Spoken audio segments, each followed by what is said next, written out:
everybody, my name's Sally and welcome to my channel. I wanted to do this video because as a tarot reader that has spent years and years studying tarot and developing it, I actually realised that although you've got lots of books, you've got lots of YouTube channels, there isn't really many places that actually talk about it from a different point of view as actually what is tarot.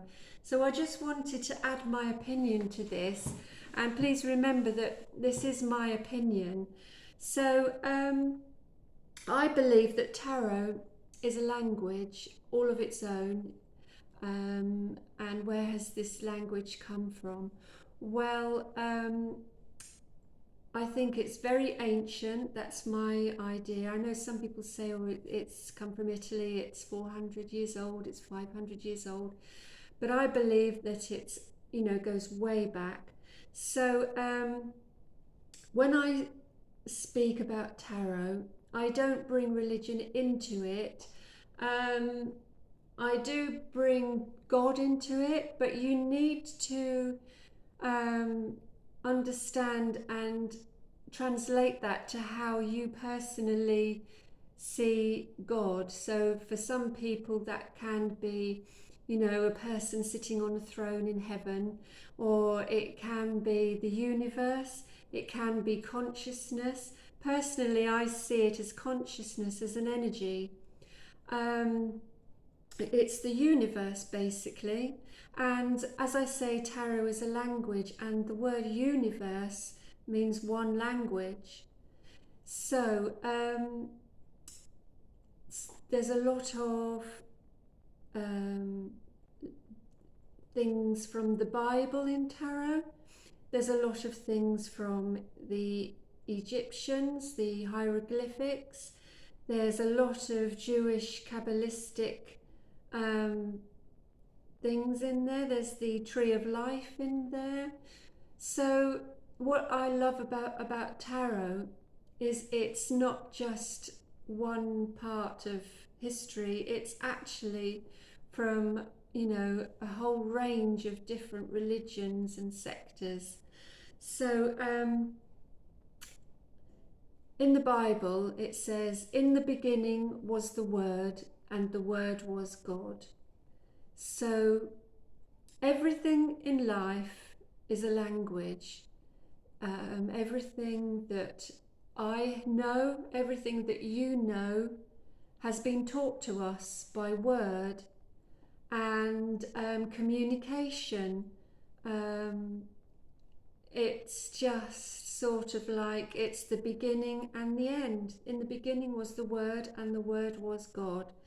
So if you go back, the first language was the cavemen. When they drew on the walls of the caves, they drew horses, they drew battle scenes.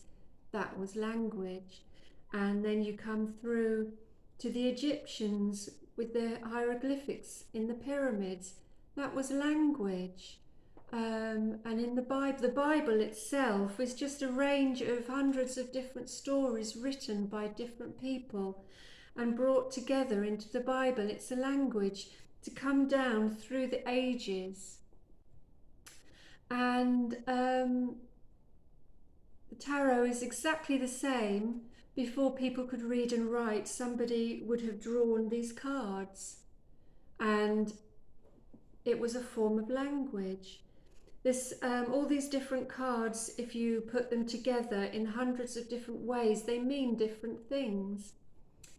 So who are you communicating with when you learn tarot?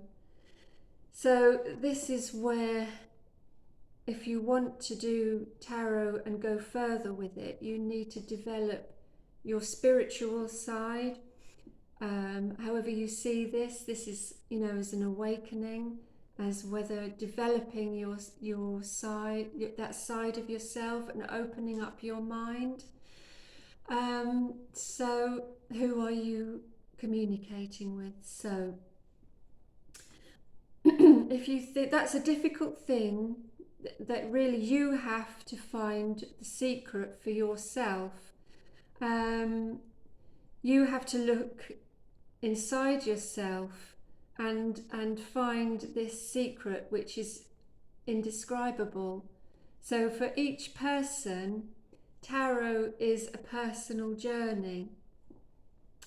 And so you have to think to yourself that there's however many billions of people on this planet, and every single one of those people feel that they are the center of this universe, that the world revolves around them. They see their own perspective. So tarot is like a reflection of your own view on the world around you. They are mirrors. You know, they are revelations, like in the Bible. You are taught things by revelations. And that's what these individual cards are. They're revelations. And they are mirrors. They are reflections on your mind. So to read tarot, you have to realize that your mind is a prison. Your ego rules your mind. And you need to sort of like step outside of your mind and realize that there is more than, you know, your ego. So this is where the awakening comes in, and your communication with your higher self, your consciousness, this energy with the universe. So you are communicating with the universe. And there is a lot of really belief. Belief is a big hurdle with tarot. So you can learn the cards individually. You can get a book, you can look it up and find out what it means. You can go online. But at the end of the day, if you want to become fluent, you've got to learn to read the cards intuitively with whoever this is that you're communicating with, your higher self, your guardian angel, God. It's individually, you know, your belief system. So I just wanted to go back on these cards and just say, for example, the Hermit card. So at the times of the Bible, somebody drew the tarot card with Moses, because I do believe the hermit is Moses. Moses went up the mountain and he was presented by God the 10 Commandments. So he was given answers. So the hermit represents, if it comes in a reading for you, the need to find answers to something, the need to withdraw inside yourself and find these answers. For example, the Hierophant. For me, my personal belief is that the Hierophant is Saint Epiphanes of Salamis, who is in the Bible. I'm not sure from which century. And he was a priest in the Catholic Orthodox Church. And Orthodox means right, and doxy means belief. So he's giving the sign of a blessing. So if you get this card in a reading, it's sort of like saying, well, to me, it says to me that this is a right belief. So some people see this as religious. Some people see this as something like the sanctity of marriage. But for me, if I get that card in a reading, it tells me that whatever has come up in my reading, what question that I asked, that I can believe that whatever it is right, and I can believe and trust this card. So for example, the 10 of Pentacles, that comes out of the Jewish Kabbalah. This is the tree of life, but that, you know, that is another video altogether. So there on the Wheel of Fortune, you've got all these Egyptian signs and hieroglyphics and Egyptian gods in there. So, you know, you can read into what all these mean, and you can go really deep into a meaning by understanding what all these things mean in the card. But that's what I mean. How far are you prepared to go? You will be constantly pushed with tarot, and you need to really go outside your comfort zone. You're only as good as how confident you are, and you are only given what you aspire to, what you believe in with your mind, because as I said, the mind is a prison. So we have the Fool here. I just want to mention the Fool, and to me, the Fool, because it's the number 0, so the Fool is the nothing that comes out of everything. So this could be a thought that could become nothing, but then it could become a plan. And this little dog here, dogs in real life, they're your constant companion. So this is just representative of, like, you always have your guardian angel or your higher self, whatever you want to see it, with you. And he's on the edge of this cliff. So that's sort of representing that this thought in your mind, which is the nothing or the everything, can, become nothing, or it can become an amazing thing in the real world.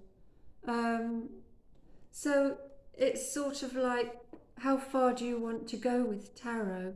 And sometimes the answer in tarot is way bigger than the question, what comes out, what you read. So everything in your life is controlled by your mind. Everything depends on how you see it. Everybody believes they are the center of the universe. So tarot helps you to see things differently. To see things that are right in front of you that you cannot actually see for yourself. So I hope this helps. I hope I've unlocked maybe a few little things that might be able to help you there. And I will go on to another video and take this further, and unlock, a few more things about tarot.